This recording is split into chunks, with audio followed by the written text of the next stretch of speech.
6 जनवरी 2025 वाले दिन सुबह को 11:15 पे डेविड मोरो नामी शख्स अपने अपार्टमेंट की बालकनी में बैठा पैसिफिक ओशन के नजारों का लुत्फ ले रहा था।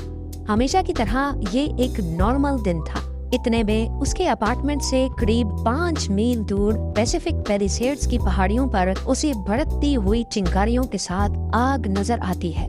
देखते ही देखते सिर्फ 1 घंटे के दौरान ये आग इतनी फैल गई कि धुएं ने पहाड़ को पूरी तरह से छुपा दिया।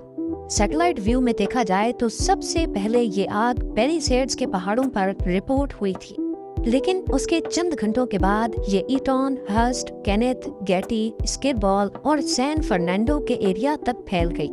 जिस वक्त ये आग लगी उस वक्त यहाँ 100 किलोमीटर पर आवर की हवाएं चल रही थी, जिनकी डायरेक्शन इनलैंड से ओशन की तरफ थी। अब यहाँ सवाल ये पैदा होता है कि अगर सबसे पहले आग पैलिसेड्स में लगी थी जो ओशन के बिल्कुल करीब है, तो फिर वहाँ से आग हवा के ऑपोजिट डायरेक्शन में 30 से 40 किलोमीटर दूर तक कैसे फैल गई।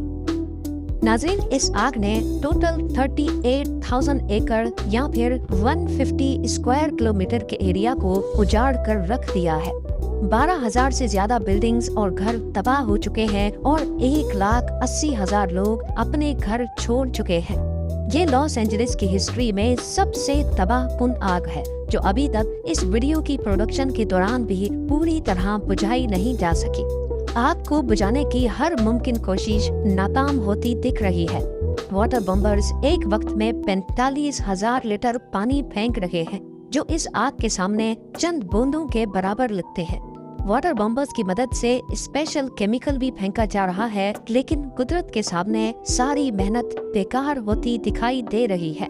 कैलिफोर्निया, जहां पहले से पानी की कमी है, जिसकी वजह से अक्सर फायर हाइड्रेंट्स खाली पड़े थे, 7 अलग अलग एरियाज में फैलने की वजह से फायर फाइटर्स और उनका इक्विपमेंट भी डिवाइड हो गया।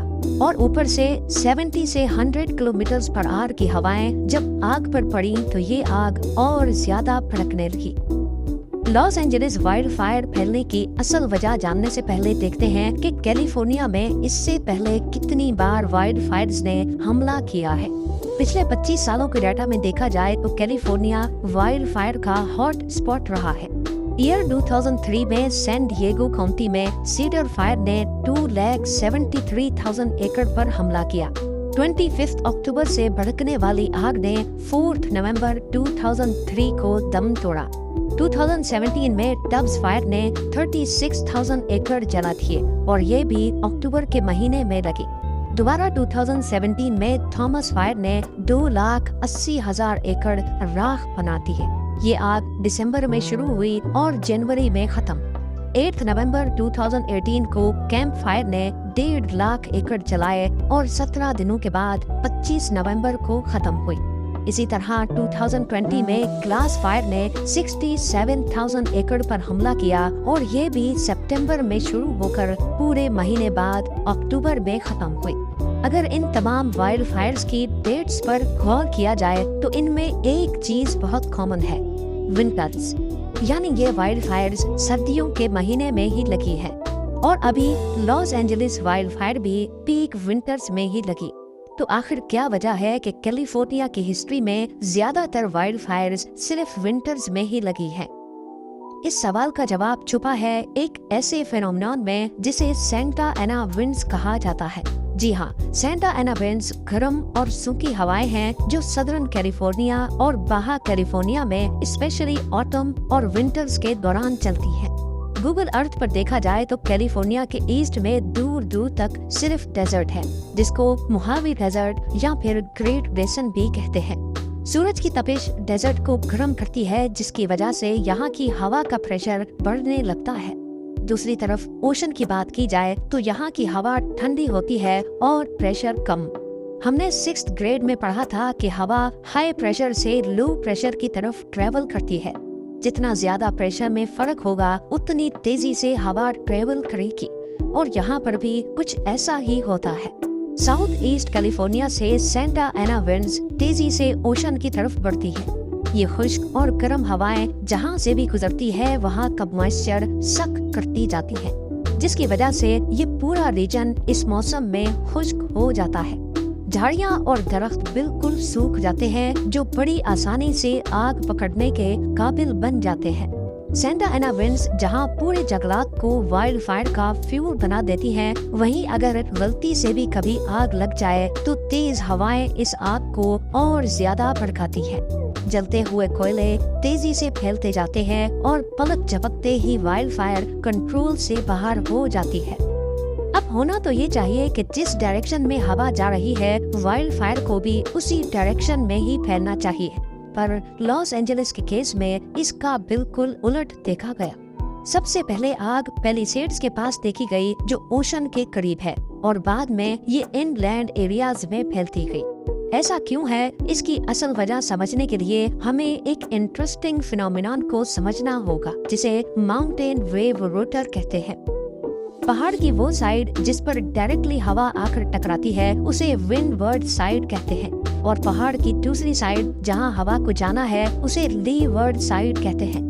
होता यूं है कि जब विंडवर्ड साइड हवा को रोकती है, तो उसी दौरान लीवर्ड साइड पर एक वोर्टेक्स इफेक्ट पैदा होता है, और इस वोर्टेक्स में हवा गोल गोल घूमती रहती है। यानी पहाड़ के ऊपर हवा की डायरेक्शन एक तरफ होती है, तो पहाड़ के नीचे हवा की डायरेक्शन दूसरी तरफ चलती है।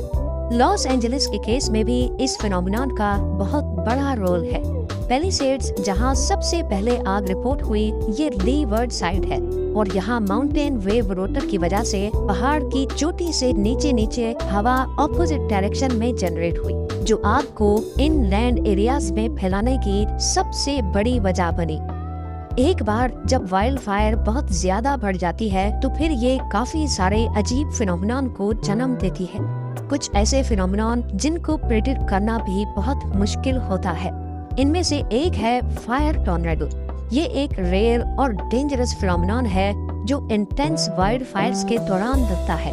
ये होता टॉर्नेडो की तरह है, पर इसके अंदर सिर्फ आग और गरमाइश होती है। वाइल्ड फायर से जो नाकाबिले यकीन गरमाइश पैदा होती है, वो आसपास की हवा को फौरन गर्म करके ऊपर की तरफ खींचती है। गर्मी की वजह से गर्म हवा बहुत तेजी से ऊपर की तरफ उड़ती है, और नीचे से ठंडी हवा उस जगह को भरने के लिए आती है। ये अप ड्राफ्ट एक रोटेशनल मोशन क्रिएट करता है, जो आसपास की सूखी झाड़ियों को फायर टॉर्नेडो में खींचकर वोर्टेक्स को और भी ज्यादा दहशतनाक बना देता है। अब ये फायर टॉर्नेडो इलाके में चलने वाली हवा पर हावी होकर अपने अंदर खुद की हवा पैदा करने लगता है, जिसकी डायरेक्शन का अंदाजा लगाना भी बहुत मुश्किल होता है। लेकिन ज्यादातर चांसेस होते हैं कि ये पहाड़ के साथ साथ ऊपर की तरफ वाइल्ड फायर को बढ़ाएगा। वाइल्ड फायर एक हकीकत है, और क्लाइमेट चेंज की वजह से आने वाले सालों में ये ज्यादा फ्रीक्वेंटली पाई जाएंगी। अमेरिका के पास वाइल्ड फायर्स को कंट्रोल करने के लिए लेटेस्ट टेक्नोलॉजी भी मौजूद है। सबसे पहले इंफ्रारेड कैमरा से वाइल्ड फायर के टेम्परेचर और उसके फैलने का रियल टाइम डाटा लिया जाता है। सैटेलाइट्स की मदद से आग की साइज और लोकेशन को मॉनिटर किया जाता है। आजकल तो आर्टिफिशियल इंटेलिजेंस की मदद से आग के फैलने की डायरेक्शन को प्रिडिक्ट भी किया जाता है, और फिर ये सारी इंफॉर्मेशन फायर फाइटर्स तक पहुंचाई जाती है। फायर फाइटर्स कोशिश करते हैं कि जहां आग लगी है उसके इर्द गिर्द केमिकल स्प्रे करें, ताकि आग ज्यादा ना बढ़ सके। पर लॉस एंजलिस में फायर फाइटर्स पहले एक एरिया की आग को कंट्रोल करते, तो हवा के जरिए आग दूसरी जगह तक फैल जाती थी। अमेरिका की हिस्ट्री में पहली रिकॉर्डेड वाइल्ड फायर साल 1871 में मिशिगन के पास लगी थी। इस वाइल्ड फायर में 12 लाख एकड़ राख के नजर हो गए और 2500 जाने जाया हो गई।